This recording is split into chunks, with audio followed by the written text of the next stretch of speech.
ایک اور بڑی اہم بات ہے جو آپ کو پتہ ہونا چاہیے کہ عمران خان کی زندگی بہت سخت خطرے میں، آپ کو پتہ ہے، کیونکہ رانا ثناءاللہ جس نے سائفر کا کیس کا بھی آپ کو پتہ ہونا چاہیے کہ رانا ثناءاللہ نے کیا تھا، فارن آفس نے نہیں کیا تھا، یہ سائفر کا کیس غداری کا عمران خان کے اوپر رانا ثناءاللہ نے کیا تھا۔ ایک یہ بات ہوگی۔ دوسری بات یہ اب جان کی دھمکیاں دے رہے ہیں، چاہے مریم اورنگزیب ہوگی چاہے رانا ثناءاللہ، یہ جو بدماشی اپنی طرف سے ٹی وی پہ بیٹھ کے دکھاتے ہیں، اندر سے ان کا حوصلہ یہ صحیح بزدل قسم کے لوگ ہیں۔ ان کے اوپر ہم نے ایف آئی آر درج کر رہی ہے ہماری فیملی، اور میری بہن نورین نیازی اس کو یہ ایف آئی آر ڈالنا چاہ رہی تھی اسلام آباد میں، تو ہمارے یہاں لائر موجود ہیں، رانا مدثر یہ بتائیں گے کہ کیا مسائل آ رہے ہیں کہ یہ ایس پی ہماری ایف آئی آر جو تھانہ ہے وہ ایکسیپٹ نہیں کر رہا رانا ثناءاللہ کے اوپر۔ ابھی کیس جو ڈویژنل بینچ ہے اس کے آگے لگا ہوا ہے، جو ڈویژنل بینچ ہے یہ اس کے آگے سائفر کا کیس لگا ہوا ہے، اور یہ کافی حد تک آگے بڑھ چکا تھا، اور یہ ہم اس کو اس وقت عدم اعتماد جب سارے پاکستان نے کر دیا ہے اور ساروں کو اب ایک سارے ثبوت آ گئے ہیں۔ پہلے تو صرف ہم الزام آپ کہتے تھے نا الزام لگا رہے ہیں عامر فاروق پہ، اب تو ججز نے یہ کبھی دنیا کی تاریخ میں یہ نہیں ہوگا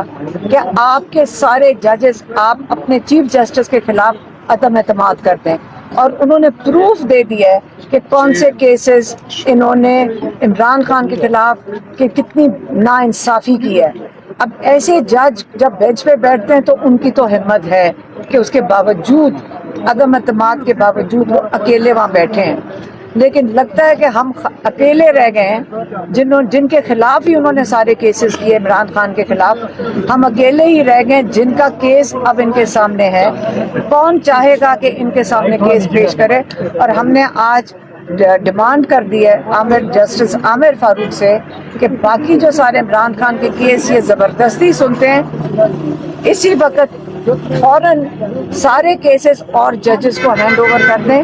ان کے حوالے کر دیں، اور سائفر کے بعد کوئی کیس عامر فاروق کو نہیں سننا۔ دیکھیں یہ سارے پاکستان کے لیے بہت خوش آئند چیز ہے کہ کوئی انصاف کے لیے کھڑا ہوا ہے، ہاں لیکن یہ بہت خوش آئند چیز ہے پاکستانیوں کے لیے۔ باقی کس کو کیا کرنا چاہیے، یہ جو انہوں نے قدم اٹھا لیا، انشاءاللہ ہم امید رکھتے ہیں کہ پاکستان کے باقی سارے ایماندار ججز ان کے ساتھ کھڑے ہوں گے، سارے ایماندار لائرز ان کے ساتھ کھڑے ہوں گے۔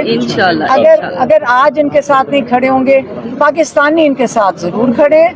لیکن ہمیں لائرز لیڈ کریں گے، ہم ان کے پیچھے لائرز کے ججز کے ساتھ انشاءاللہ ایماندار ججز کے ساتھ۔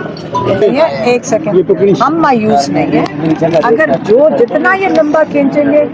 عمران خان کہتے ہیں میں اتنے ہی صبر سے جو یہاں لیگل پروسیس ہے میں اسی کے اوپر چلوں گا،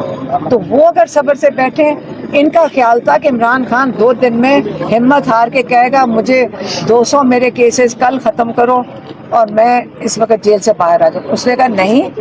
آپ نے میرے پر یہ کیسز کیے، میں پورا لیگل پروسیس استعمال کر کے میں ان کو ختم کرواؤں گا۔ اب ان کے لیے یہ مصیبت پڑ گئی ہے کہ اتنے احمقانہ کیس جب ہائی کورٹ کے اندر پہنچتے ہیں جیل میں سے، جیل ٹرائل کے بعد، تو ججز کو بھی یقین کریں شرم آ رہی ہے کہ کس قسم کے کیس عمران خان کے اوپر انہوں نے ڈالے ہیں۔ رانا نے وہ نام لیے ہیں تو وہ صحیح کہہ رہے ہیں کہ آخر جب ساری پاکستانی کہتے ہیں، پرائم منسٹر سے لے کے نیچے تک سپاہی تک کہتے ہیں کہ جی اوپر سے ہمیں کوئی اشارہ کرتا ہے، تو اور وہ کس کے نام لیں جب آتے ہی اشارے اوپر سے ہیں، سارے تو اوپر ہی۔ سائفر کیس کی آج پیشی تھی۔ حلیمہ خان نے آج میڈیا سے گفتگو کرتے ہوئے ابھی سائفر کیس کی سنوائی سننے کے بعد واپس جا رہی ہے۔ سائفر کیس کی آج پیشی تھی جس میں حلیمہ خان نے اپنے تمام انکشافات کا اظہار کر دیا، اور سائفر کیس کی سنوائی سننے کے بعد حلیمہ خان اب واپس جا رہی ہے۔ آج سائفر کیس کی پیشی تھی۔ عمران خان مضبوط ہیں، وہ کبھی بھی اکیلے نہیں ہیں، نہ تنہا ہیں، ہم سب لوگ اس کے ساتھ ہیں۔ سائفر کیس کی سنوائی سننے کے بعد حلیمہ خان نے میڈیا سے گفتگو کرنے کے بعد اب واپس جا رہی ہے۔ اسلام آباد ہائی کورٹ بار کے یہ سارے نظارے ہیں جو ہم آپ کو دکھا رہے ہیں۔ سائفر کیس کی سنوائی کے بعد حلیمہ خان واپس